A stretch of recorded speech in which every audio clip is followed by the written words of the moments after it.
இதுல நான் ஃபர்ஸ்ட் வரும்போது உங்களுக்கு கால் பண்றேன் நானு. நான் தான் கால் அட்டென்ட் பண்றாங்க.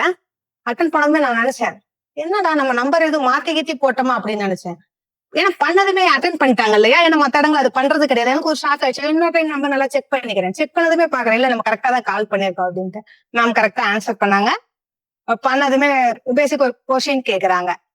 பேசிக் நாலேஜ் இங்கிலீஷ் இருந்தா போதும், சிஸ்டம் ஒர்க் இருந்தா போதும், மெயில் அனுப்ப தெரியுமா உங்களுக்கு அப்படின்னு கேக்குறாங்க.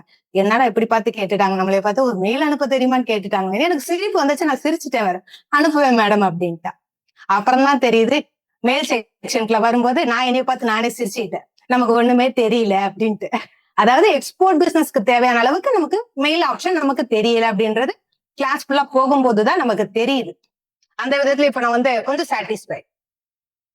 அதுல எவ்வளவு தூரம் நம்ம மெயில் கத்துக்கணும்ன்றது எவ்வளவு தூரம்ன்றது எனக்கு இப்பதான் புரிய ஆரம்பிக்குது. சரிங்களா? ஒரு எக்ஸ்போர்ட் பிசினஸ்க்கு முக்கியமானது என்னன்னு பாத்தீங்கன்னா இமெயில் ஆப்ஷன் தான்.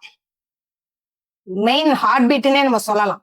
ஒரு எப்படி சொல்றது, ஒரு பையரை நம்ம அவங்களோட கனெக்ட் பண்றதுக்கு mail only the best option, வேற எதுவுமே கிடையாது.